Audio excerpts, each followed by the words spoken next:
안녕하세요. 저는 세포유전자 치료제과에서 줄기세포 치료제 품질 심사를 담당하고 있는 최경숙입니다. 오늘 제가 발표드릴 내용은 첨단 바이오의약품의 허가 심사에 대한 전반적인 내용으로 허가 심사 개요, 그리고 허가 및 임상시험 승인 현황, 규정 개정 및 가이드라인 개발 현황, 그리고 첨단 바이오의약품 임상 승인 시 고려 사항, 그리고 마지막으로 제품화 지원입니다. 네, 첫 번째로 첨단 바이오의약품 허가 심사 개요입니다. 네, 잘 아시고 계시겠지만 세포치료제는 자가, 동종, 이종 세포를 체외에서 배양, 증식하거나 선별하는 등 물리적, 화학적, 생물학적 방법으로 조작하여 제조하는 의약품으로 정의를 하고 있습니다. 그런데 의료기관 내에서 의사가 자가 또는 동종세포를 당해 수술이나 처치 과정에서 안전성에 문제가 없는 최소한의 조작만을 하는 경우에는 이거는 의사의 의료 행위로 간주를 하고 세포치료제로 관리하지 않습니다. 그러한 최소한의 조작 범위는 단순 분리, 그리고 세포의 단순 분리를 위한 효소 처리, 그리고 세포 선별, 그다음에 동결 보존, 해동, 세척 등의 과정을 말합니다. 다시 한번 설명을 드리면 세포를 최소한의 조작 이상으로 조작을 하게 되면 이거는 세포치료제로 관리를 하게 되고요. 그렇지만 세포 조작, 최소한의 조작이라 하더라도 의료기관 외부에서 이런 프로세스들이 진행이 된다고 하면은 이거는 세포치료제로서 관리가 되고 허가를 받으셔야 합니다. 그리고 인체 조직은 인체 조직 안전 및 관리 등에 관한 법률에 의해서 규제가 되고 있고, 그리고 뒤에서도 잠시 설명을 하겠지만 이종 이식제가 있는데 이종 이식제는 지금 뭐 품목 분류라든지 원료 관리, 그리고 장기 추적 등의 이슈 등이 좀 있어서 복지부나 이제 농림부 등과 지금도 좀 논의 중에 있습니다. 네, 유전자 치료제는 유전물질 발현에 영향을 주기 위하여 투여하는 유전물질 또는 유전물질이 변형되거나 도입된 세포를 함유한 의약품을 말합니다. 우리나라에는 좀 다른 나라와는 다르게 유전자 치료제 품목 허가 제한 규정이 있는데요. 유전질환, 암, 후천성 면역 결핍증 및 기타 생명을 위협하거나 심각한 장애를 초래하는 질환의 치료제, 혹은 현재 이용 가능한 치료법이 없거나 유전자 치료제가 현재 이용 가능한 다른 치료법과 비교하여 안전성, 유효성이 명백하게 개선된 경우, 그리고 제1호 처음에 유전질환, 암 이쪽으로의 질환으로의 진행을 억제하는 치료제 등 식약처장이 질병 예방이나 치료를 위하여 필요하다고 인정하는 경우 이 세 가지 중에 하나에 해당이 될 때에만 품목 허가를 받으실 수 있습니다. 네, 이 슬라이드는 세포치료제, 유전자 치료제 관련한 법령, 규정, 가이드라인에 관한 내용입니다.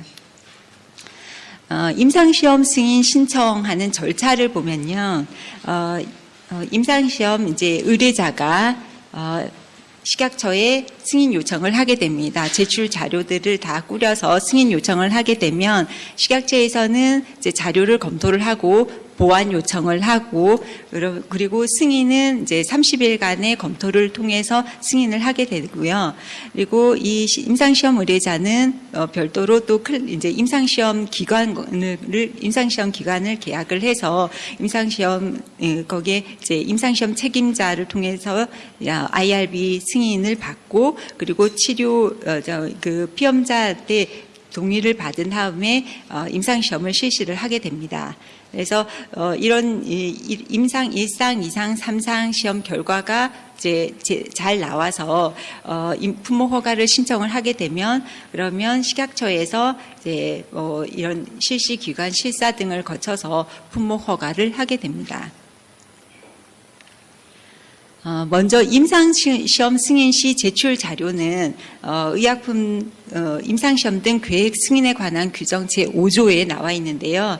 여기에는 이제 임상시험 계획서와 그리고 GMP 자료, 그리고 임상시험용 의약품의 특성 분석, 제조 방법, 기준 및 시험 방법, 안정성 시험 자료를 포함하는 품질 자료, 그리고 양리 독성 시험 자료를 포함하는 비임상 시험 자료, 그리고 이제 임상 1상일 때는 없겠지만 2상, 3상을 진행하려면은 이제 그 전에 했던 임상 시험 자료가 있겠죠. 이거랑 임상 시험자 자료집에 대한 자료를 모두 꾸려서 임상 시험 승인 신청을 하시면 됩니다.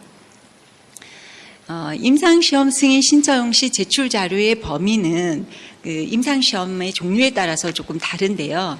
이제 상업화 임상, 상업화 이제 그 임상시험 의뢰자가 이제 기업 주도의 상업화 임상을 하거나 그리고 연구자 임상 시험의 경우에는 제출 자료의 요건이 동일합니다. 그래서 앞서 말씀드렸던 것처럼 임상시험 계획서부터 해서 임상시험자 자료집까지 이제 자료를 꾸리셔서 임상시험 승인 신청을 하시면 되고요. 그런데 학술 연구 목적으로 이제 세포치료제 연구자 임상시험을 하고자 하는 경우에는 좀 더 간소화된 제출 자료만으로 이제 임상시험 승인을 받으실 수 있습니다. 이때는 임상시험 계획서와 GMP 자료, 그리고 임상시험 실시기관, 시험자 및 수탁기관 등에 대한 자료, 임상시험 피해자 보상에 관한 자료, 시험 대상자 동의서 서식과 그다음에 IRB 승인서, 해당 분야 관련 5인 이상의 임상시험에 대한 동의서, 그리고 자가 기준 및 시험 방법, 그리고 성상, 제조 방법, 원료약품 및 그 분량 등에 대한 임상시험용 의약품의 정보에 대한 자료만으로 이제 임상시험 승인을 받으실 수 있습니다. 그런데 이 학술 연구 목적의 세포치료제 연구자 임상시험의 경우에는 간소화된 자료로 임상시험 승인을 받으셨기 때문에 상업화 연계는 불가합니다. 그리고 만약에 학술 연구 목적의 세포치료제 연구자 임상시험이라 하더라도 국내외 사용 경험이 없거나 새로운 질환, 투여 경로로 최초로 사람에게 시도할 경우에는 이제 최소한의 안전성 자료로 독성시험 자료 등을 요구를 할 수가 있습니다.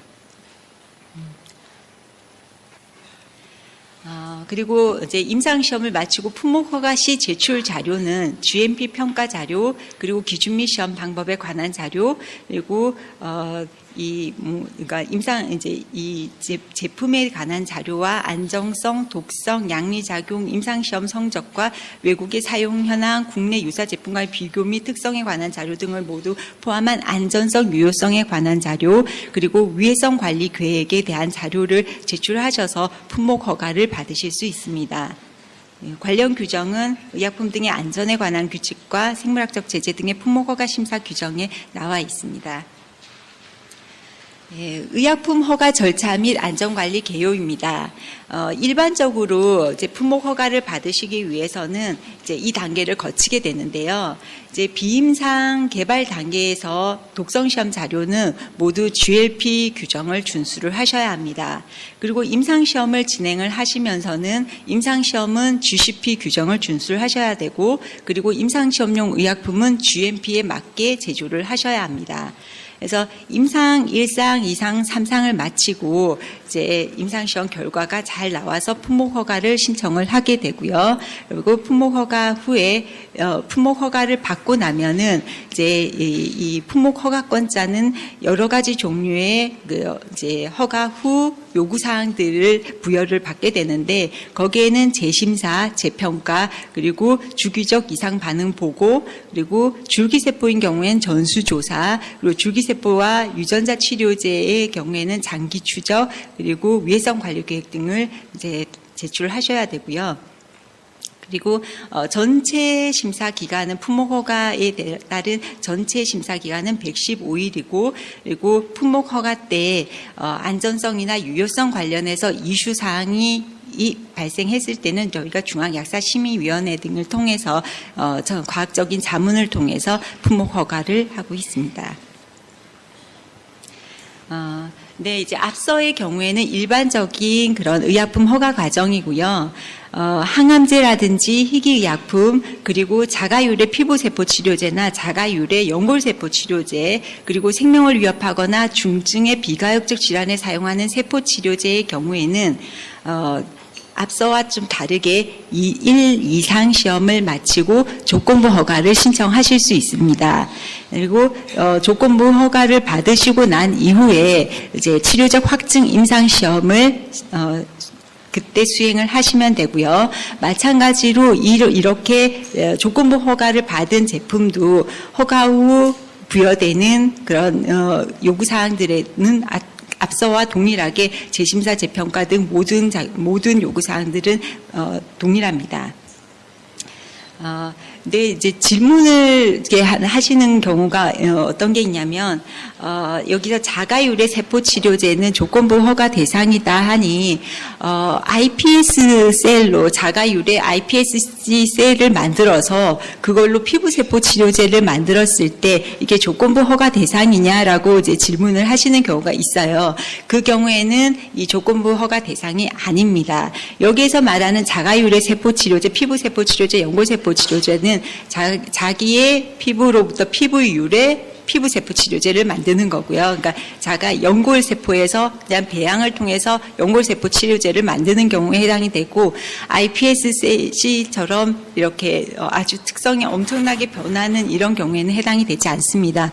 그리고 이제 현행 규정상 이제 iPSC를 만들 때에는 플라스미드라든지 바이러스를 이용해서 iPSC를 만들게 되고요. 이런 경우에는 현행 규정상 유전자 치료제로 분류를 하고 있습니다. 네, 저희 허가된 의약품에 대한 정보는 이제 저희 그 식약처의 그 온라인 의약 도서관에 가보시면은 여기서 이제 필요한 자기 줄기세포를 찾으면은 현재까지 허가되어 있는 4개의 줄기세포 치료제 제품이 나와 있습니다. 이렇게 검색을 하시면 되고요. 그리고 임상시험 승인 현황은 마찬가지로 식약처 온라인 의약 도서관에 가셔서 임상시험 기본 정보에서 이제 원하시는 정보를 이제 검색을 하셔서 보시면 됩니다. 네, 그러면 지금부터는 첨단 바이오의약품 허가 및 임상시험 승인 현황에 대해서 설명을 드리겠습니다.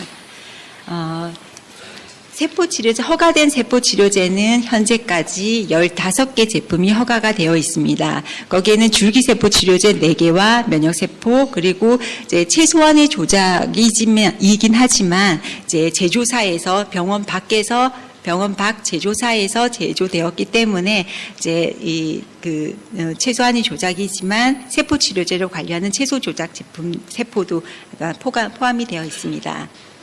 현재까지 세포치료제 임상시험 승인 현황을 보면 총 259건의 이제 임상이 승인이 되었고, 그 중에서 절반 이상이 줄기세포 치료제입니다. 줄기세포를 이용한 임상시험입니다. 세포치료제 품목 허가 현황 리스트입니다. 그래서 여기 보시면은 이제 자기 유래 피부세포 치료제나 연골세포 치료제가 많고요. 그리고 면역세포 치료제, 항암 면역세포 치료제가 2개가 있고, 그리고 4개의 줄기세포 치료제가 있습니다. 이 리스트는 저희 바이오의약품 마중물 사업 홈페이지에 세포치료제 및 유전자 치료제 허가 및 허가 현황에 저희가 올려놨으니까 참고를 하시면 될 것 같습니다. 그리고 유전자 치료제는 허가된 제품이 현재 이제 인보사 K주라고 하나의 제품이 허가가 되어 있습니다. 유전자 치료제 임상시험 승인 현황은 현재까지 65개의 65건이 승인되어 있고요. 그래서 플라스미드랑 아데노바이러스, 백시니아 바이러스, 그리고 엑스비보 제품으로 레트로바이러스가 삽입된 엑스비보 제품이 가장 많은 건수를 차지하고 있고요. 그리고 질환별 임상시험 승인 현황을 보면 우리나라는 조금 특이하게도 암이나 유전질환에 대한 유전자 치료제는 좀 비율이 낮고, 대신 국내에 좀 특이적으로 HBV라든지 HCV에 대한 감염성 질병에 대한 연구와, 그리고 고령화 사회를 대비해서 골관절염 치료제에 대한 이런 임상시험 승인이 많은 것이 좀 특징입니다. 이 슬라이드는 연도별 임상시험 승인 현황을 보여주고 있습니다. 그래서 이제 연도별 보시면은 약간의 들쭉날쭉한 현상은 있지만은 전체적으로는 임상시험이 증가를 하고 있습니다. 네, 다음으로는 첨단 바이오 의약품 관련해서 규정 개정 및 현재 진행되고 있는 가이드라인 개발 현황에 대해서 설명을 드리도록 하겠습니다. 네, 아주 최근에는 이 세포 유전자 치료제의 허가 심사 규정 개정 사항이 없었고요. 보시면은 위해성 관리 계획 제출 대상 의약품이 이제 처음에 신약이랑 희귀 의약품이었다가 줄기세포 치료제 재심사 대상 의약품, 그리고 이제 아까 조건부 허가 대상인 세포 치료제까지 확대가 됐고요. 그리고 줄기세포 치료제 전수 조사는 의무화가 돼서 최소 2년간 모든 사용자에 대한 조사를 실시를 해야 됩니다. 그리고 장기 추적 조사는 줄기세포 치료제뿐만 아니라 유전자 치료제도 이 유전자 치료제의 종류에 따라서 장기 추적이 필요한 그런 대상으로 확대가 됐고요. 그리고 이제 세포 치료제 생명을 위협하거나 중증의 비가역적 질환에 사용하는 세포 치료제의 경우에는 조건부 허가가 가능하도록 확대가 되었습니다. 네, 이 부분 조건부 허가 지침에 대해서는 내일 저희 이정은 선생님이 좀 자세하게 설명을 해주실 거라 이 부분은 넘어가도록 하고요. 현재까지 저희 이제 개발되어 있는 가이드라인 목록입니다. 이거는 참고 이제 저희 홈페이지에서 찾아서 참고를 하시면 될 것 같고요. 그리고 올해 지금 저희 세포 유전자 치료제 관련해서 가이드라인 재개정이 지금 진행이 되고 있는데요. 먼저 저희 세포치료제 조건부 허가가 이제 2016년 7월에 이제 조건부 허가를 받을 수 있도록 규정이 개정되었는데도 불구하고 아직까지 이 조건부 허가를 받은 제품이 없습니다. 그래서 이제 뭐 조건부 허가를 신청하거나 아니면 가능성에 대해서 이제 이렇게 타진을 해온 제품이 지금 3개가 있는데 모두 이제 품목 허가를 받지는 아직 못했거든요. 그래서 이제 이 제도의 연착륙을 위해서 저희가 조건부 허가를 위한 임상시험 설계 방법과 통계에 대한 그런 내용을 담아서 세포치료제 조건부 허가를 위한 임상시험 설계 가이드라인을 올해 마련을 한 계획입니다. 그리고 최근에 이제 엑소조음이라고 부르죠. 세포의 소포 치료를 이용한 그 제품, 치료제 개발이 아주 이제 활성화되고 있는데, 그래서 이 이제 세포의 소포 치료제의 정의와 범위, 그리고 이제 품질, 비임상, 임상시험의 고려사항 등을 담아서 세포의 소포 치료제 평가 가이드라인을 올해 말에 마련할 계획입니다. 또 유전자 가위의 뭐 비표적 효과라든지 그다음 효율 평가 등의 특성, 그러니까 품질과 비임상 내용을 담은 유전자 가위를 이용한 첨단 바이오 약품 품질 비임상 평가 가이드라인도 올해 마련할 계획이고요. 그리고 줄기세포 치료제의 종양원성은 지금 이제 필수 항목으로 요구가 되고 있는데, 이제 저희가 자료가 좀 축적이 됨에 따라서 이제 성체 줄기세포의 경우에는 이제 유전적 안정성을 다양한 유전적 안정성 자료로 이제 백업이 되는 경우에 한해서 종양원성을 좀 면제할 수 있는 방안을 마련하기 위한 가이드라인 개정 작업이 진행되고 있습니다. 그러면은 지금부터는 첨단 바이오 의약품 임상시험 승인 시 고려사항에 대해서 설명드리겠습니다. 첨단 바이오 의약품은 몇 가지 특성이 있는데요. 이제 살아있는 세포가 있다 보니 장기간 생물학적 활성의 가능성이 있고 또 면역원성 발생 가능성이 있습니다. 그래서 전통적인 비임상 약동학 시험이 어렵고, 그리고 때때로 침습적인 투여나 기기 장치를 이용한 전달이 있을 수 있고요.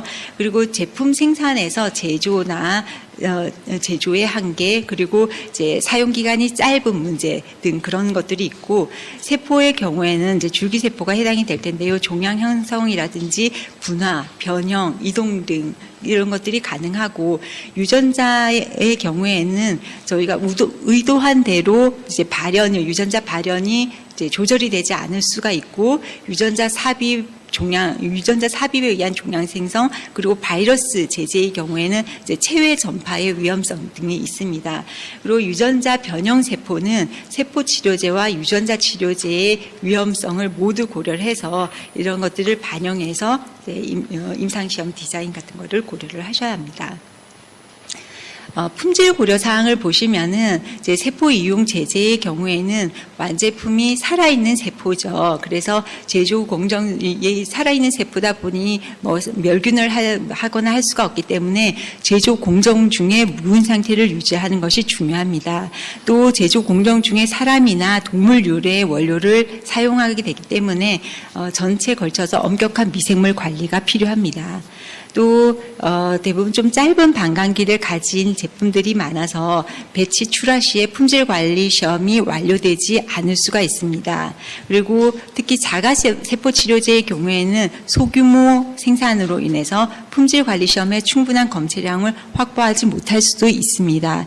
따라서 이제 공정중 관리가 특히 중요하고요. 그리고 대체 시험법 개발이 필요합니다. 그리고 최근에는 동종세포 치료제의 개발이 활성화됨에 따라서 이제 서로 다른 공여자로부터 얻은 원료를 가지고 이제 만든 러트들이 일관성을 유지를 하는지를 이런 것들이 고려 사항이 됩니다. 그리고 이제 비임상 고려 사항은요, 이제 비임상도 이제 다른 생물학적 제재나 아니면 케미컬 제품에 비해서 비임상 시험은 굉장히 좀 복잡할 수가 있는데요. 살아있는 세포라든지 유전자의 경우에는 저희 체외 구성 요소죠. 그래서 이제 체외에 들어갔을 때 이제 체내 환경이라든지 주변 세포나 조직과 이제 신호 전달을 주고받게 되고 그래서 반응이 굉장히 다이나믹하게 일어날 수가 있습니다. 그리고 또 세포나 유전자, 이게 사람 유래의 세포나 유전자를 동물에 넣기 때문에 이종과 면역 반응이 일어날 수가 있고요. 그래서 이 비임상 시험을 할 때는 적절한 질환 동물 모델이나 투여 방법, 투여 경로, 그리고 이제 체내 이런 등 그러니까 투여 디자인과 체내 분포 시험에 고려 사항이 있습니다. 그리고 종양원성 시험에 있어서는 저희가 이제 임상 투여 경로로 종양원성 시험을 할 거를 이제 권장을 하고 있는데요. 이 경우에는 특별히 그 양성 대조 세포의 설정이 특히 또 고려 사항이 될 수가 있습니다. 임상 고려 사항에 있어서는 우리 이 첨단 바이오 의약품이 세포 치료제나 유전자 치료제가 특성 분석이나 작용 기전에 대한 이해가 좀 부족한 경우가 많고요. 그리고 적절한 동물 평가 모델이 없고 그리고 임상 투여 경험이 부족하기 때문에 이제 임상 투여 경험이 부족하기 때문에 이런 이제 동물 시험 결과만으로 이제 이 사람에서의 임상 용량을 결정한다든지 아니면은 이제 치료 레지멘을 이제 이거를 설정하는 것이 좀 어려울 수 있습니다. 그래서 그 임상 용량을 결정하기 위해서는 이제 체포 면적이라든지 이제 체중 환산이라든지 그리고 체내 분포 시험 결과 그리고 생산 가능량 그리고 또 다른 유사한 기임상 시험 사례 등을 종합적으로 검토를 해서 용량을 설정하시는 것이 필요합니다. 또 그리고 세포 치료제의 경우에는 침습적인 시술 과정을 포함하는 가능성이 있어서 이럴 때에는 이제 딜리버리 방법이라든지 표준화된 그런 절차를 이제 구축하시는 것이 필요하고요. 그리고 너무 침습적일 경우에는 위약을 설정하거나 맹검을 유지하는 것이 어려울 수가 있습니다.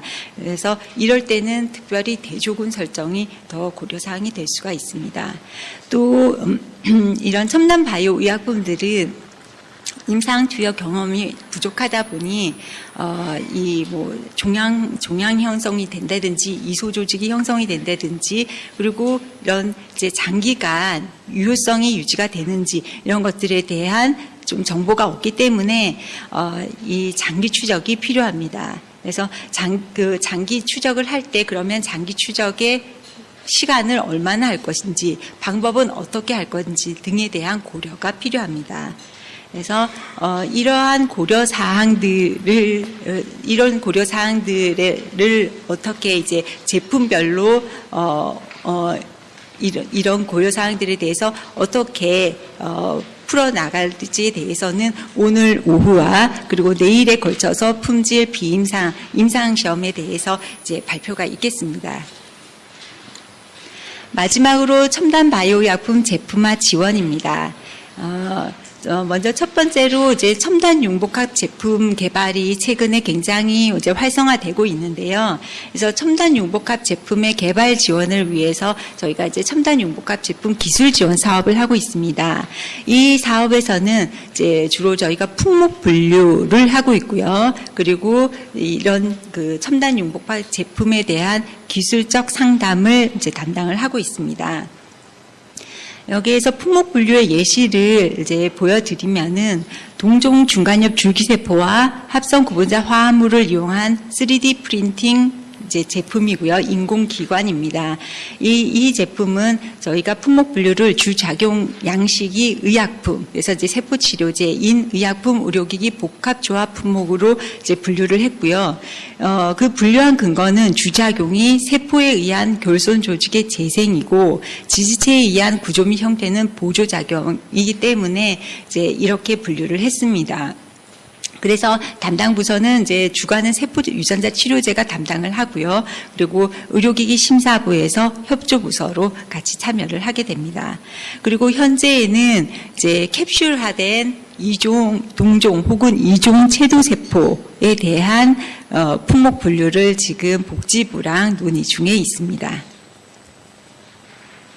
그리고 이제 마지막으로 저희가 지금 진행하고 있는 마중물 사업인데요. 마중물 사업에서는 이제 여러 가지가 있는데, 여기에서는 지금 이제, 그러니까 제품 개발 초기 단계부터 이제 허가에 이르는 전체에 대해서 저희가 지원을 하고 있습니다. 그래서 보시면 R&D 전담 컨설턴트는 이제 과기부라든지 과기정통부, 복지부, 중기청 등에서 지원하는 국가연구개발과제 등 15개에 대해서 저희가 이제 전담 컨설턴트를 지정을 해서 운영 중에 있습니다. 그래서 이 제품들은 임상시험 승인을 이제 목표로 하는 제품들이라서 임상시험 승인시까지 저희가 이제 지원을 하고 있고요. 그리고 맞춤형 이제 그 제품 실용화가 임박한 제품에 대해서는 맞춤형 협의체를 운영을 하고 있습니다. 그래서 이거는 품목 허가를 받을 수 있도록 저희가 지원을 하고 있는데요. 현재 6개 제품이 선정이 되어 있고 여기에서 유전자 치료제 하나가 허가가 되었습니다. 그리고 올해 하반기에 한 품목을 더 이제 맞춤형 협의체로 이제 선정을 할 예정입니다. 그리고 규제과학 상담은 한 달에 2번 진행이 되고 있고요. 그리고 허가심사 교육은 이제 연 2회가 계획이 되어 있습니다. 네, 이상입니다. 네, 감사합니다.